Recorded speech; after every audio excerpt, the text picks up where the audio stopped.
Medyo nakakatulog na si Allison mula sa pagbabasa ng isang paperback nang may pumasok sa loob ng kwarto. Pagdilat niya, ang madilim na mukha ni Cyrus ang nabungaran niya. Hahay! Napakunot noong bati niya rito. Bakit mukha itong galit? We need to talk.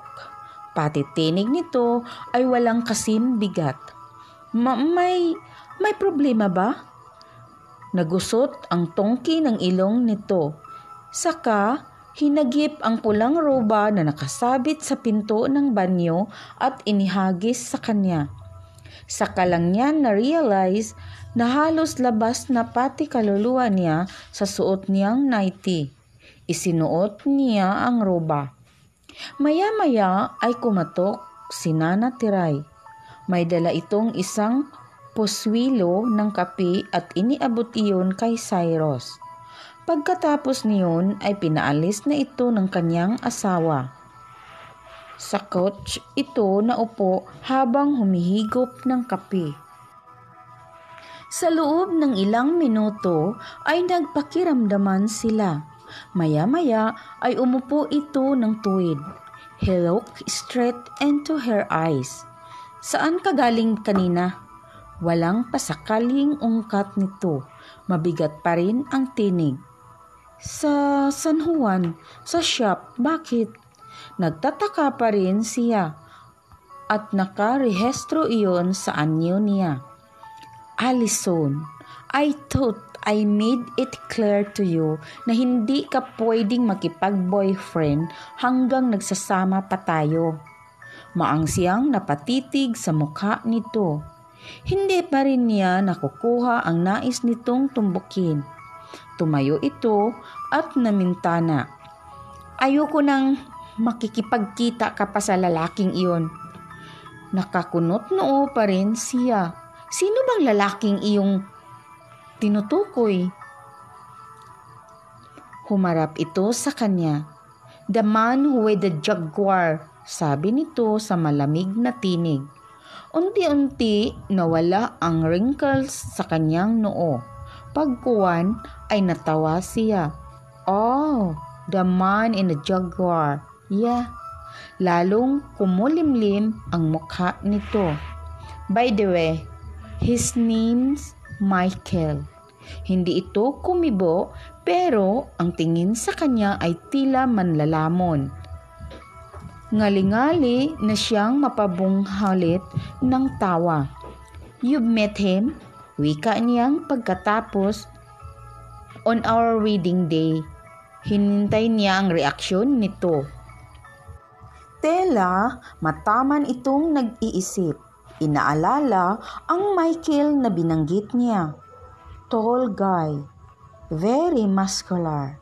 Tila napatid ang pisi ng pasensya nito. Who is he? Pag-aapura nito. Aliles boyfriend. Sinadya niyang bagalan ang pagbigkas sa huling salita. Thrilled na ina-anticipate ang magiging reaksyon ng kanyang asawa.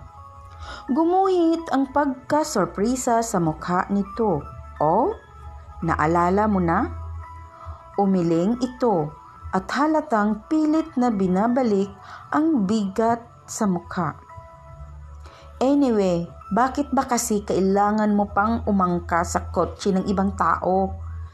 Sana'y tinawagan mo na lang ako o tinitext kaya. Ako na sana ang sumundo sa iyo roon. Alilis insisted. Sa kapareho naman ang way namin ni Mike. Napalunok siya nang balikan sa isip ang sinabi nito. Come to the think of it. Hindi niya alam ang cellphone number nito. Cyrus. Tumingin ito sa kanya. Mukhang bad trip pa rin. What's your cellphone number? Bumagsak ang mga balikat nito kasabay ang pagbuga ng hangin. Pagkuway napailing. Siya man ay napapailing. Sa lahat ng mag-asawa, sila lang ang walang cellphone number ng isa't isa. Nalukot ang ilong ni Cyrus sa nabasang text. Galing iyon kay Alison, pero sigurado siyang hindi para sa kanya ang naturang message. Nag-wrong send ito marahil. I'm watching Buffy. Come on, take you later.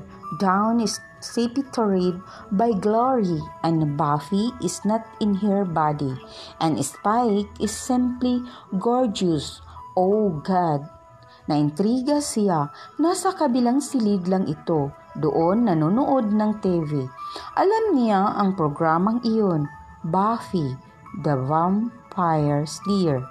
Naririnig niya ngunit hindi niya alam kung saang channel. Kay Spike siya na intriga.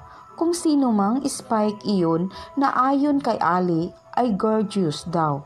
He simply had to say what the Spike character looked like para malaman niya what his wife fancy pagdating sa looks ng mga lalaki.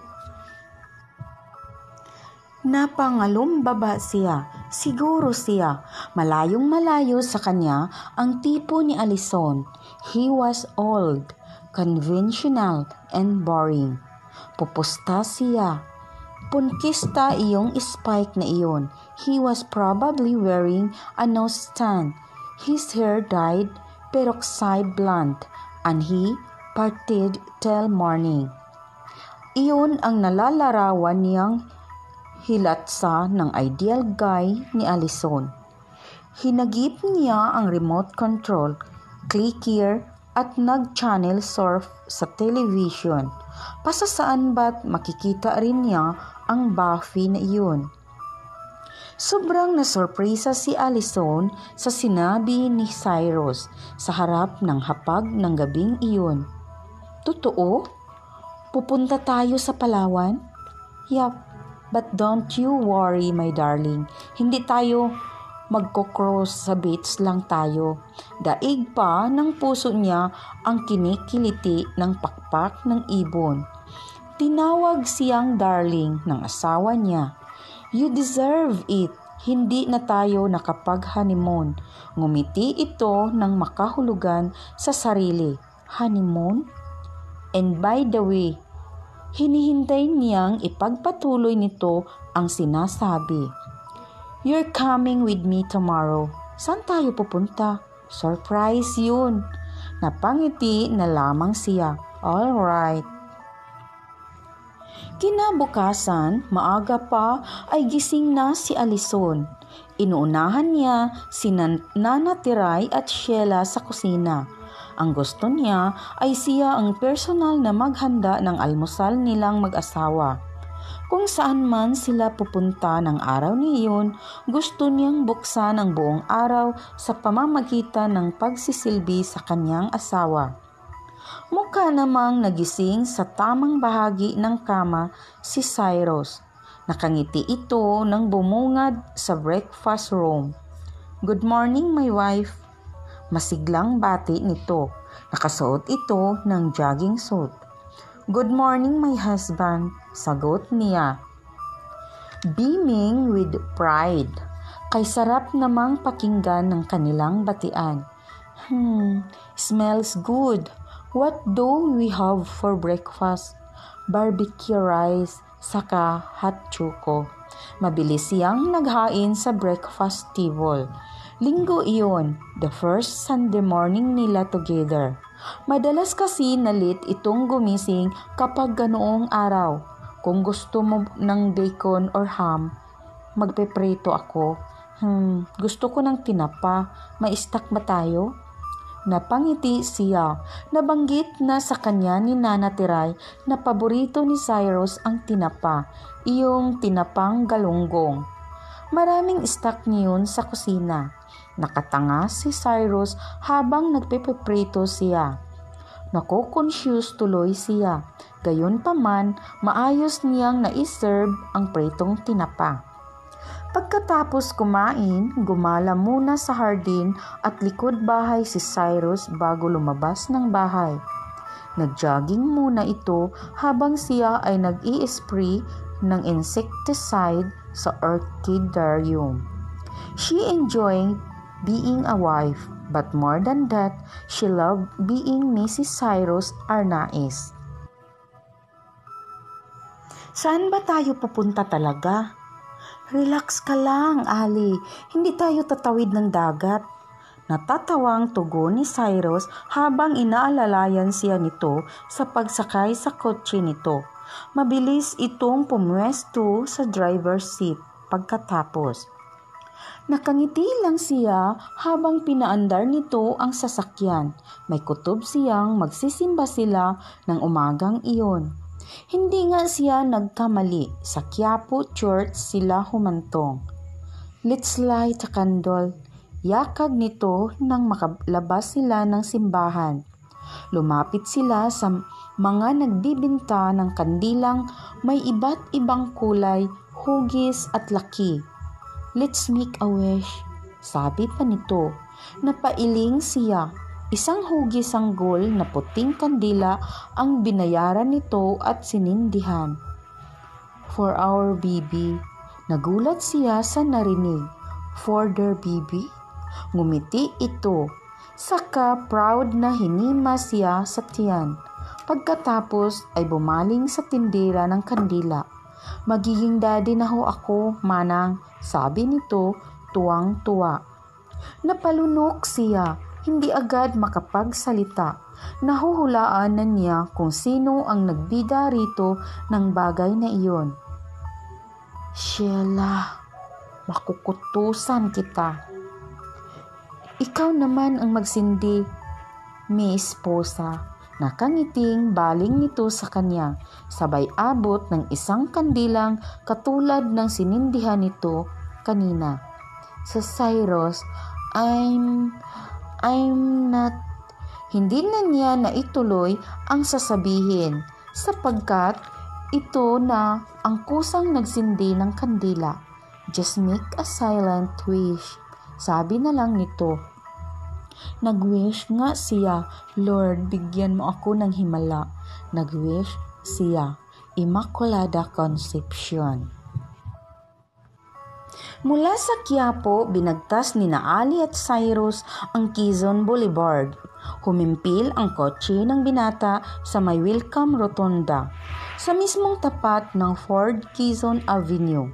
Iyon pala ang sinasabi nitong sorpresa sa kanya. Bibili sila ng kotse para sa kanya. Para huwag ka nang makiangkas sa Jaguar ng may Jaguar, natatawang wika nito. Itong pangdaw natin, ito yung wedding present sa atin ni na mama na pinakonvert ko na lang sa cash. Sa katuwaan, nayakap niya ang kanyang asawa. There is one problem though, sabi niya pagkatapos biglang may naalala. Ano yun? Concern na tanong nito. Hindi ako marunong mag-drive. Ngumiti lang ito. Anong ginagawa ng pogi mong sawa? I'll teach you. Nag-umapaw sa kaligayahan ang puso niya. Kasunod na nila ang brand new car pag-uwi nila. Nasurpresa si Allison nang madatnan nila ni Cyrus sa tapat ng kanilang bahay ang kotse ni Brit. Madalas na si Alili ang nagda-drive niyon, kaya nasiguro niyang naroon ang kaibigan niya para dalawin siya. Ibinigay niya rito ang direksyon ng bahay na iyon. Pero hindi lang si Alili ang nabungaran niya sa living room. Kumpleto ang tropa. Naroon din sina Chrissy at Malo, pati si Michael at isa pang panauhin. Tudy? Hindi makapaniwalang bigkas niya. Si Tudy nga ba ang nakikita niya? Tudy, is that you? If it's not Matt Damon, it must be Tudy.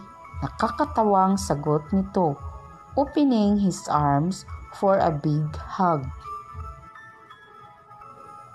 Walang pag-atubiling tinanggap niya ang yakap na iyon. After all, they were friends. Hindi niya inalintana si Cyrus na nakamatyag lamang sa kanila as Judy lifted her and laughed with her. Lord, it had been quite long. Nang makahuma, saka lang niya naalala ang kanyang asawa. Napapahiyang ipinakilala niya si Judy rito. Kapansin-pansin ang biglang pagbulusok ng Maud ni Cyrus. Sandali lamang itong nakipagkumustahan sa mga kaibigan niya. Pagkatapos ay pumasok na sa silid nito. May kotse ka nga, hindi mo naman madadrive. Panghihimutok ni Allison na habang tinitigan ang bagong Ford sa garahe. Buwisit na Cyrus yun. Nagsilos lang kay Judy, hindi na ako pinansin. Napangiti siya sa isiping iyon. Marahil ay nagsilos nga ang asawa niya sa dati niyang katipan. Halatang halata. Nakangiti pa rin siya nang magsindi ng sigarilyo. Matagal-tagal na rin siyang hindi nakakahit-hit niyon. Sheila. Mabilis na sumulpot sa pouch ang katulong. Yes, ma'am. Pakiabot nga sa akin ang cordless.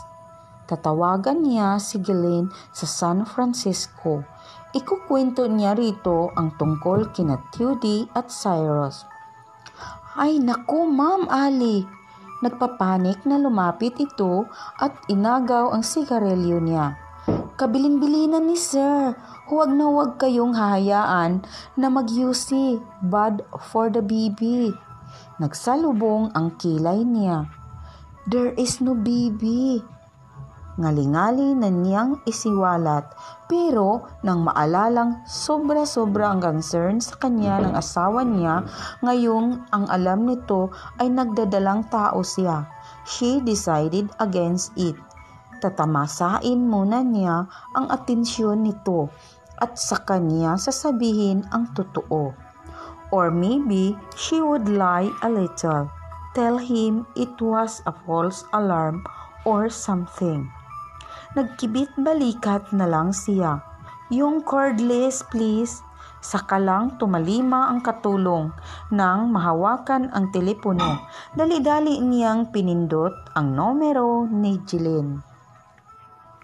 Ano kaya ang mangyayari kung malaman ni Cyrus na hindi totoong nagbubuntis ang kanyang asawa? Mga ka-lovely, hintayin niyo po ang susunod na kabanata sa kwentong ito na magpapaantig sa inyong mga puso.